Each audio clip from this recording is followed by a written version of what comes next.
जय Shri Ram traders. So guys आज थी 6 जून और आज किसी की भी एक्सपायरी नहीं थी और जनरली हम फ्राइडे को ट्रेड भी नहीं करते, लेकिन आज हमने एक ट्रेड प्लान करी थी अपनी निफ्टी में। बहुत ही प्रॉफिटेबल ट्रेड थी। तो चलिए बताते हैं आपको ट्रेड के पीछे का लॉजिक। सो गाइस ये चार्ट है निफ्टी का। मार्केट ने एक फ्लैट ओपनिंग दी और हमारे इस सपोर्ट के पास ही मार्केट ने सपोर्ट लिया। अब मार्केट में यहाँ पे दो चीज़ें हुई है, एक तो आरबीआई मॉनेटरी पॉलिसी थी, एक उसका इफेक्ट आया था और दूसरा हमारा चार्ट का इफेक्ट आया था। अब चार्ट का इफेक्ट आपको बताते हैं। ये हमारा सपोर्ट था, 1 मिनट टाइम फ्रेम पे आपको बताएंगे। मार्केट ने इस सपोर्ट को तोड़ा और सभी पुट बायर्स ने यहाँ पे अपनी एंट्री बना ली। ये यहाँ पे पुट बायर्स ने एंट्री बनाई और जहाँ पे मार्केट दूसरों का स्टॉप लॉस काटता है, दूसरी साइड बहुत तेज़ी से मूव देता है। तो यहाँ पे सबका स्टॉप लॉस कटा था। स्टॉप लॉस कटने के बाद ये मूव आप देख सकते हो। और यहीं पे थी आरबीआई मॉनेटरी पॉलिसी की।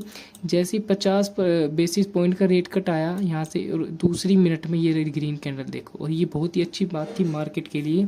उसके बाद हमने यहाँ पे अपनी एंट्री नहीं बनाई थी, हमने यहाँ पे करा एक पुल बैक का वेट। जैसे ही रेड कैंडल दिखी और यहाँ पे की ग्रीन कैंडल दिखी, यहाँ पे हमने अपनी एंट्री बना ली थी यहाँ पे। और हमारा टारगेट था 25,000 तक का, जो कि इजीली हमें मिल गया और पूरे 250 के पॉइंट्स आज हमने कैप्चर करे थे। अब 1 मिनट में दिखाता हूँ कि हमारी एंट्री कैसे बनी थी और कैसे हमने एंट्री बनाई थी।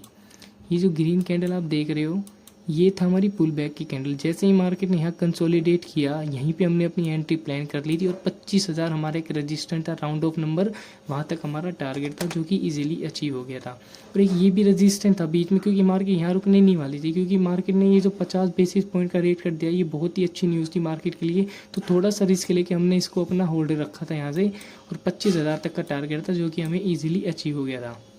और 2 दिन बाद, अब 2 दिन अब मार्केट रहेगी बंद, तो 2 दिन बाद मार्केट खुलेगी मंडे को। तो चलिए बताते हैं आपको मंडे को क्या हो सकता है। इसको 1 डे के टाइम फ्रेम पे करते हैं।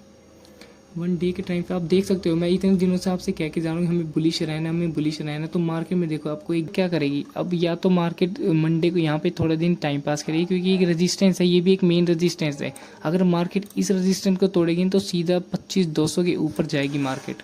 और 25 ऊपर से भी अगर हम अब टारगेट ढूंढें तो 1 आवर के टाइम फ्रेम पे टारगेट देखते हैं, अपना अगला रेजिस्टेंस देखते हैं।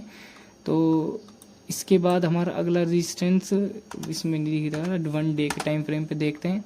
तो 1 डे के टाइम फ्रेम के हिसाब से देखेंगे तो हमारा अगला रेजिस्टेंस होगा ये वाला। ये हमारा अगला 25,600 के पास का हमारा अगला रेजिस्टेंस होगा। तो यहाँ तक मार्केट बिल्कुल जाएगा, हमें बुलिश ही रहना है, क्योंकि हमारा टारगेट था कि 24,500 से नीचे नहीं जानी चाहिए मार्केट। अगर 24,500 के नीचे जाएगी तो हमें पुट की सोचनी, तो हमें अब रहना है बुलिश। तो ये रेजिस्टेंस हमारा फिलहाल के लिए मेन है। ये रेजिस्टेंस आप देख सकते हो 25,100 के आसपास का। तो जैसे ही मार्केट इसको ब्रेक करेगी, मार्केट दोबारा जाएगी 25,200 के पास, और 25,200 ब्रेक करके मार्केट जाएगी 25,600 के पास। So guys daily live course और रिलेटेड मार्केट के लिए हमारा ज्वाइन करें, हमारा टेलीग्राम ग्रुप और सब्सक्राइब कीजिए अनऑफिशियल ट्रेडर को। जय श्री राम।